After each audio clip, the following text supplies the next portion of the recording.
जीवन में सब कला गुणों को सदा है ऊंचा स्थान। जीवन में सब कला गुणों को सदा है ऊंचा स्थान।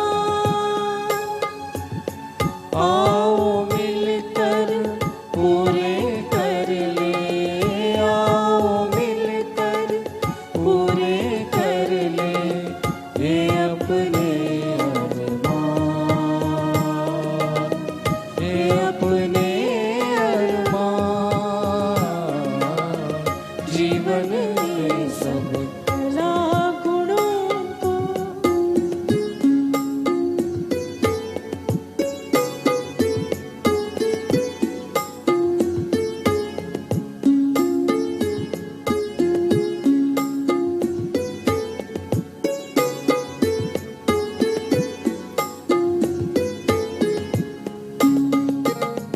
मन की दृष्टि में समाई ताल सुरों का ज्ञान। मन की दृष्टि में समाए ताल सुरों का ज्ञान।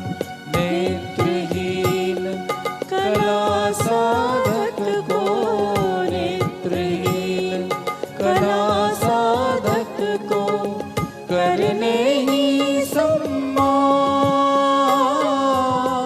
इनकी कला से गुंजित होए, इनकी कला से गुंजित होए पूरा भारतवर्ष इसी कार्य के लिए समर्पित, इसी कार्य के लिए समर्पित है ये नाद स्पर्श, नाद स्पर्श, नाद स्पर्श।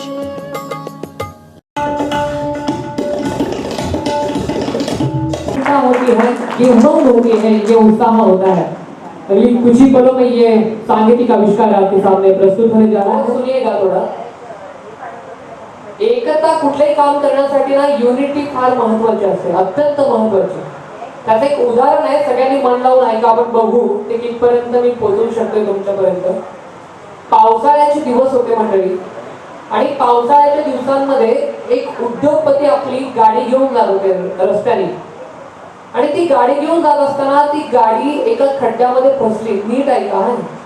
पावसाळ्याचे दिवस होते, पावसाळ्याच्या दिवसामध्ये एक उद्योगपती होते, ते आपली गाडी घेऊन जात होते।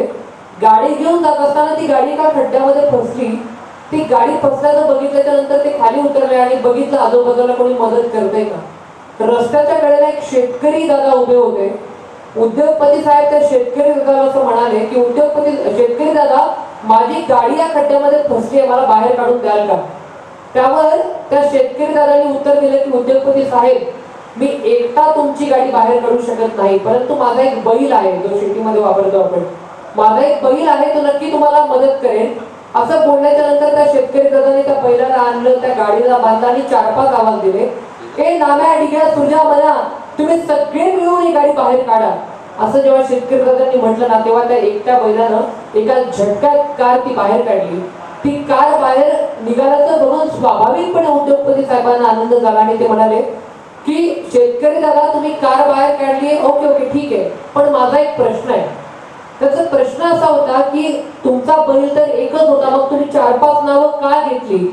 त्यावर त्या शेतकरी दादाचं संवेदनशील उत्तर होतं। शेतकरी दादा म्हणाले की उद्योगपती साहेब, माझा जो बैल आहे तो दोन्ही डोळ्यांनी अंध आहे, ब्लाइंड आहे, पण त्याला असं वाटू नये की मी एकटा आहे, माझ्यासोबत कोणीतरी आहे असं त्याला वाटावं, म्हणून मी 4-5 नावं घेतली। तर ही एकता असते, ही एकात्मता असते, आणि युनिटी जे काम आपण करतो ना ते नक्कीच पूर्णत्वास जातं। तो इसी एकता पर आधारित आज की ये सुरीली महफिल खुशी पलों में आपके सामने हम प्रस्तुत करने जा रहे हैं।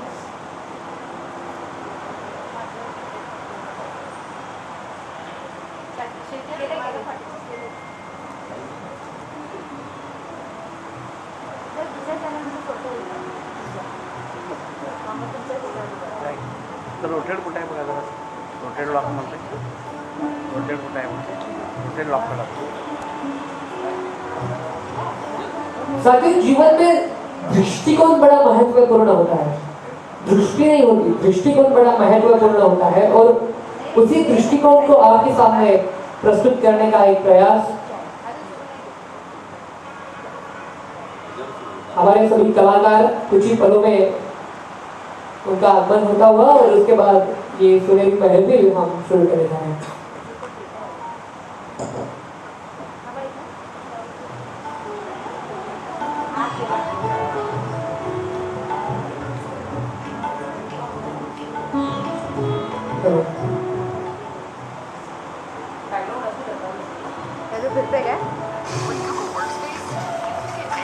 महाराष्ट्राच्या कानाकोपऱ्यात कार्यक्रम करत असताना बेळगावचं वातावरण मला प्रचंड आवडलं। म्हणजे शांतता, निसर्गाच्या सानिध्यात असलेलं हे सुंदर शहर आणि त्याही पेक्षा तिथली मानवता, इथली माणसं ही खूप जगावेगळी निराळी असतात हे इथे आल्यानंतर लक्षात आलं। असंच बसत असताना एक कविता मगाशी सुचली या सगळ्या वातावरणाकडे बघून। मला फार वेळा लोक विचारतात की कविता म्हणजे नेमकं काय असतं, कवितेला तुम्ही काय मानता तुमच्या दृष्टीने, तर त्यांना एक उत्तर म्हणून कार्यक्रम सुरू नाही झाला म्हणून गप्पा मारतो की ती कविता अशी होती मराठी रसिकांसाठी, निसर्गाच्या सानिध्यातली ती चांदण्यांची छबी आहे, निसर्गाच्या सानिध्यातली ती चांदण्यांची छबी आहे, ती माझी कविता आणि मी तिचा कवी आहे। अंतरंगी भावनांचा ती घेते आढावा। कविता आपल्या अंतर्मनात जाऊन आपल्या अंतर्मनातल्या प्रत्येक भावनांचा आढावा घेते आणि त्या भावनांचं प्रतिबिंब शब्दांच्या माध्यमातून अधोरेखित करते। म्हणून अंतरंगी भावनांचा ती घेते आढावा, अरे उसी से तो मिलता है प्रेम को बढ़ावा। प्रेममय संवादाचं ती माध्यमाता भावी आहे, ती माझी कविता आणि मी तिचा कविता। हे कर्नाटकचं बेळगावचं वातावरण खूप सुरेख आहे। इकडे मराठी, कन्नड, वा मजाही मजा है क्योंकि साउंड हर एक प्रोग्राम का आत्मा होता है और साउंड ना हो तो फिर क्या। कारण मी गेल्या अनेक दिवसांपासून आभासी जगाच्या माध्यमातून या परिवाराशी संपर्कात आहे। आज प्रत्यक्ष त्यांच्याकडे जाता आलं आणि त्यांच्यासाठी काही ओळी मला जस्ट सुचतात। त्या ओळी अशा की किसी को फूल मिले किसी को फूलहार मिले, किसी को फूल मिले किसी को फूलहार मिले, किसी को दिल मिले किसी को दिलदार मिले, लेकिन संतोष सर हम जैसे लोगों को, आप जैसे लोगों का बस ऐसा ही प्यार मिले, बस ऐसा। खूप उत्तुंग आणि असं ज्याला आपण डाऊन टू अर्थ अशी जी एक व्याख्या, परिभाषा, परिमाण ज्याला आपण पातळी म्हणू, ते असलेलं हे व्यक्तिमत्व रूढ आहे, जन्माला मुलगा असावा वगैरे। आमच्या संतोष सर आणि त्यांची कन्या सेजल इतक्या अप्रतिमपणे हा वारसा पुढे घेऊन जाते या सांगीतिक प्रवासाचा। भले ती संचालक या पदावर असेल पण हा वारसा सांगीतिकपणे सक्षमतेने पुढे घेऊन जाणं हे फार मोठं जिगरीचं काम आहे असं मला वाटतं। एक उदाहरण फक्त तुम्हाला सांगेन। एक ना छोटी पंती असते, ती पंती आणि एक ट्यूबलाईट असते। ते ट्यूबलाईट एका पंतीला असं म्हणते की ए पंती, मला जर कोणी ऑन केलं तर मी एवढा मोठा प्रकाश देऊ शकते, तेवढी क्षमता तुझ्यामध्ये आहे का। एक ट्यूबलाईट एका पंतीला विचारते की ए पंती, मला जर कोणी ऑन केलं तर मी एवढा मोठा प्रकाश देऊ शकते, तेवढी क्षमता तुझ्यामध्ये आहे का। त्यावर त्या पंतीचं अगदी सुंदर उत्तर असतं। ते उत्तर असं असतं की ए ट्यूबलाईट, माझ्यामध्ये एवढा मोठा प्रकाश देण्याची क्षमता जरी नसेल ना, तरी माझ्यामध्ये एक क्षमता आहे की मी माझ्या एका पंक्तीपासून 1000 पंक्त्या लावू शकतो। तर ही आजची पंक्ती आहे असं मला वाटतं। भावना हो या फिर आप सभी का आशीर्वाद हो, शुभेच्छा हो, इन सभी के आधार पर और हम कलाकारों की प्रयासरत पर चल रहा है। तो कुछ ही पलों में ये सांगीतिक आविष्कार आपके सामने प्रस्तुत होने जा रहा है, जिसमें वायलिन और तबला ये तो आप सुनेंगे, लेकिन इस कार्यक्रम की एक सरप्राइज भी हमने रखा है जो कार्यक्रम शुरू होते हुए आप सभी को बताने वाला है। तो प्लीज वेट एंड वॉच। दीप प्रज्वलन किया है, उसके बाद डॉक्टर सुधांशु कुलकर्णी जो कि प्रसिद्ध हारमोनियम वादक है, मैं सर से भी विनम्र भावपूर्वक विनती करता हूँ कृपया मंच पे आए। उसके बाद आदरणीय संतोष पुरी सर जो कि संस्थापक अध्यक्ष हैं नागर स्पर्श फाउंडेशन से, मैं सर से अनुरोध करता हूँ कृपया मंच पे आए। उसके साथ कलाकार संजय उपाध्याय जो कि प्रसिद्ध वरिष्ठ वादक है, सर से मैं विनती करता हूँ वे कृपया मंच पर आए। उसके साथ प्रणय बेलेकर जो प्रसिद्ध हारमोनियम वादक या कंपोजर है, साथ ही साथ मैं सर से अनुरोध करता हूँ वे कृपया मंच पे आए। आतिश खुरागड़े, इनसे मैं अनुरोध करता हूँ जो कि तबला प्लेयर है, काफी नाबालिग है, तबला प्लेयर है बेलगांव से, उनसे अनुरोध करता हूँ वे कृपया मंच पे आए। सभी महानुभावों से मैं विनती करता हूँ वे कृपया दीप प्रज्वलन कर आज के कार्यक्रम की औपचारिक शुरुआत करें। सभी मान्यवर से, सभी महानुभावों से मैं नम्रपूर्वक विनती करता हूँ वे कृपया दीप प्रज्वलन कर आज के इस सुनहरे पल की शुरुआत करें। आपकी जोरदार तालियां यहाँ पे जरूर आनी चाहिए। मंच पर विराजमान सभी महानुभावों से मैं विनती करता हूँ कृपया दीप प्रज्वलन कर इस कार्यक्रम की औपचारिक शुरुआत करें। सांगीतिक आविष्कार को लेकर सांगीतिक क्षेत्र में अपनी कार्य कुशलता से नाबाद गए अतिथि महानुभाव आज के इस प्रोग्राम के लिए अतिथि हेतु यहाँ पे उपस्थित है। मैं सभी अतिथि महानुभाव से विनम्र भावपूर्वक विनती करता हूँ वे कृपया दीप प्रज्वलन कर आज की सुनहरे पल की शुरुआत करें। साथियों, दीप प्रज्वलन ये मैसेज कॉन्वे करता है ऊर्जा का, सकारात्मकता का और नई उमंग का। ये सकारात्मकता, ये प्रकाश, ये ऊर्जा हमारी जीवन शैली के अंदर बड़ी महत्वपूर्ण होती है और इसी सक्षमता को लेकर ये प्रयास अभी तक शुरू रहा है, आगे भी रहने वाला है। सभी अतिथिगण यहाँ पे दीप प्रज्वलन कर रहे हैं। संत सूरदास जी जिनका साहित्य आज भी इस 21वीं की सदी में भी सभी की प्रेरणा बन रहा है, सभी का उमंग का एक माध्यम बन रहा है। उस संत सूरदास जी की चरणों में हम यहाँ पे दीप प्रज्वलन करने जा रहे हैं। वो विचारधारा का दीप प्रज्वलन है, वो सक्षमता का दीप प्रज्वलन है, ऊर्जा का दीप प्रज्वलन है और वो नई उमंग तथा उत्साह का दीप प्रज्वलन है। संत सूरदास जी जिन्होंने अपनी विचारधारा से इस भारत की भूमि को, इस भारत की धरती को विचार से प्रज्वलित किया और आज उनके विचारों के माध्यम से कई बार प्रयासरत है अपनी जीवन शैली के अंदर। विचार ही जीवन का साध्य होता है, विचार ही जीवन का मर्म होता है। विचार के माध्यम से आज के सुनहरे पल का आगाज होने जा रहा है। तो सभी माध्यम करते हुए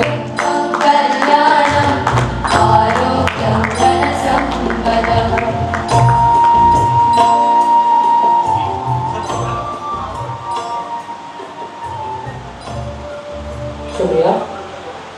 सभी मान्यवरों से मैं विनती करता हूँ वे कृपया अपना स्थान जो है वो ग्रहण करें। साथियों, और इसी प्रयासरत को कैसे शुरू किया था, इसका उद्देश्य क्या है और इसका आगे का विजन क्या है, इसी बात को रखने के लिए अर्थात इस कार्यक्रम का प्रास्ताविक करने के लिए मैं विनती करता हूँ आदरणीय संतोष पुरी सर जो कि संस्थापक अध्यक्ष है नागल स्पर्श फाउंडेशन से। आदरणीय संतोष सर।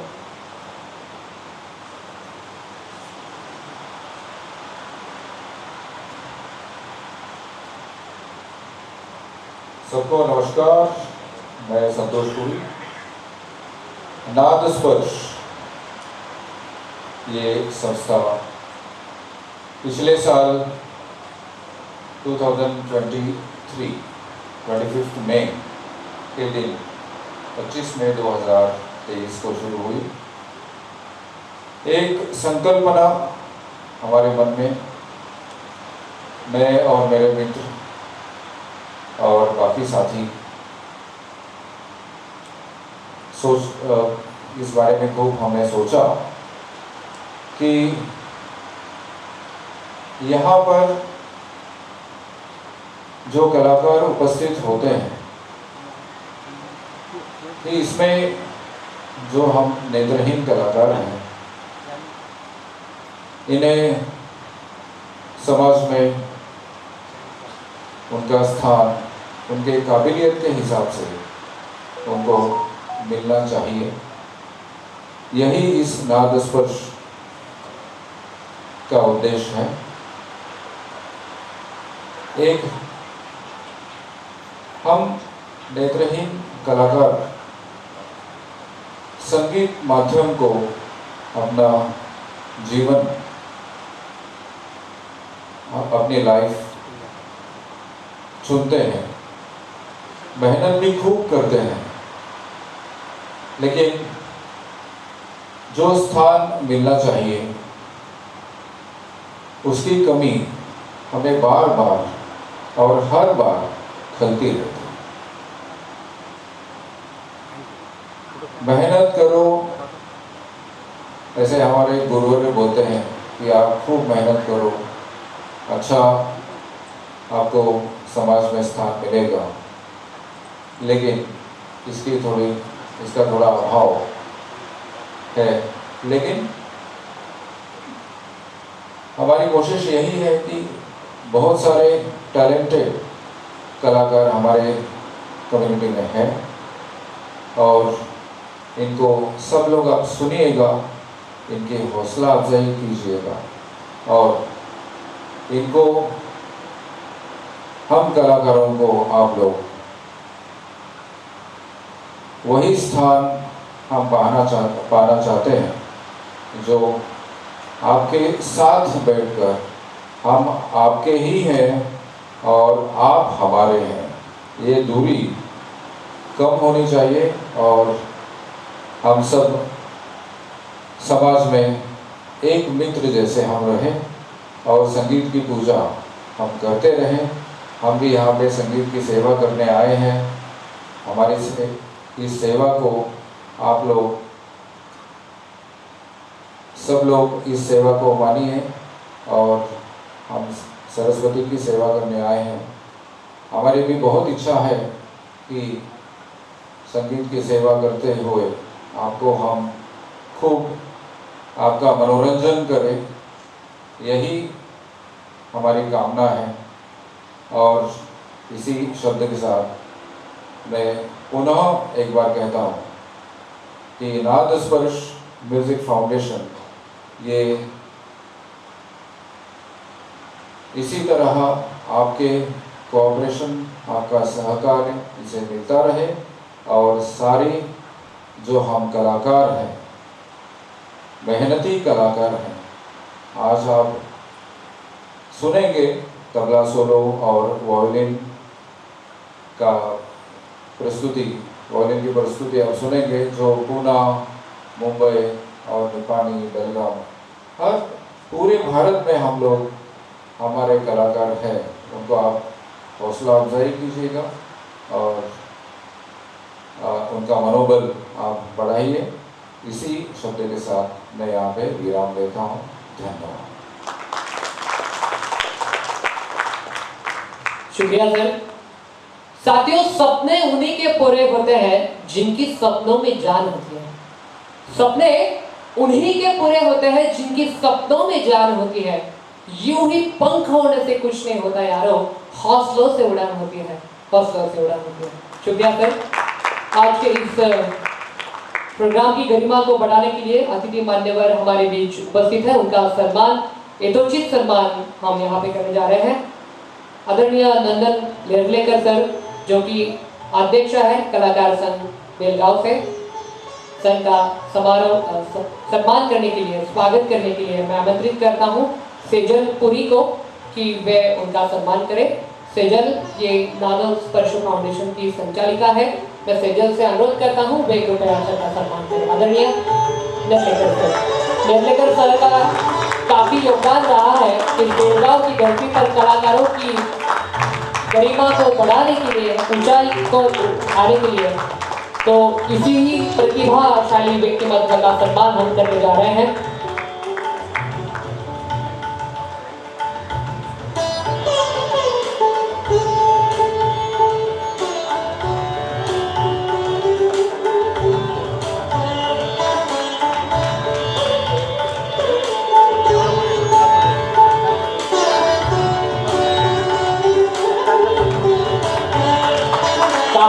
काफी वरिष्ठ प्रतिभा आज की कार्यक्रम की शोभा बढ़ाने के लिए हमारे बीच उपस्थित है। सर का मार्गदर्शन हमें जीवन की स्टडी में महत्वपूर्ण है। शुक्रिया श्रीजल। इसके बाद आदरणीय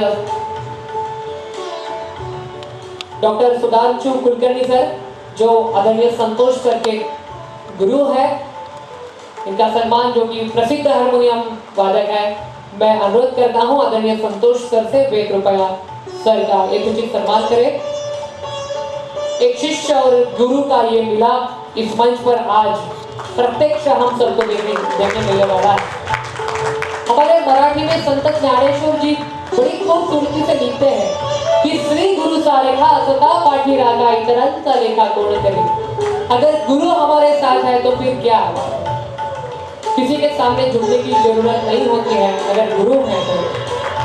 संतोष सर, आज उस गुरु की मन में भी बड़ी प्रसन्नता होगी ये काम देखकर, ये कार्य देखकर, और इसी कार्य क्षेत्र को बढ़ाने के लिए सर का आशीर्वाद, सर का मार्गदर्शन, सर की क्षेत्र छाया हम सब पर बने रहे, यही हमारी ओर से प्रार्थना। और ये उचित सम्मान यहाँ पे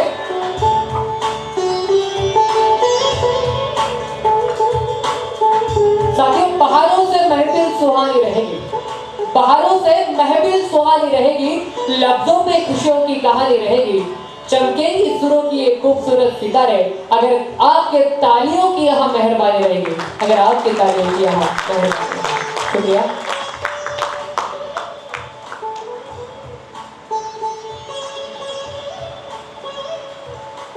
मैं हमारे वॉलंटियर से अनुरोध करता हूँ, हमारे जो अतिथिगण हैं उन्हें कृपया फर्स्ट रो में सम्मान पूर्वक लेके जाए, और मान्यवर से विनती है और आप कृपया फर्स्ट रो से इस प्रोग्राम का आनंद उठाए। आदरणीय वॉलंटियर, बड़ी प्रतिभाशाली व्यक्तिमत्व का यहाँ पे हमें सहयोग मिला इस प्रोग्राम में। आदरणीय जगलेकर सर, आदरणीय कुलकर्णी सर, बड़ी प्रतिभाशाली मान्यवर, आज उनका अनुभव है, उनकी कार्य कुशलता है, उनका कार्य क्षेत्र का मार्गदर्शन प्रयास हमारे साथ निरंतर रहने वाला है। शुक्रिया। नादस्पर्शी क्या है, नादस्पर्श का उद्देश्य क्या है, ये आपने अभी प्रास्ताविक के माध्यम से देखा है, लेकिन इसी नादस्पर्श की एक डॉक्यूमेंट्री हम आप सभी को दिखाना चाहते हैं। और मैंने जो कहा था कार्यक्रम की शुरुआत में कि एक सरप्राइज यहाँ पे होने वाला है, वो ऐसा है कि नादस्पर्श के इस थीम लाइन पर संतोष सर ने एक सॉन्ग खुद लिखा है और उसी सॉन्ग को उन्होंने कंपोजिंग भी किया था। वो सॉन्ग भी हम यहाँ पे सुनेंगे। एक बार जोरदार तालियां इस कलाकृति के लिए। मैं संयोजक से विनती करता हूँ वे कृपया यहाँ पे डॉक्यूमेंट्री को प्रक्षेपित करें।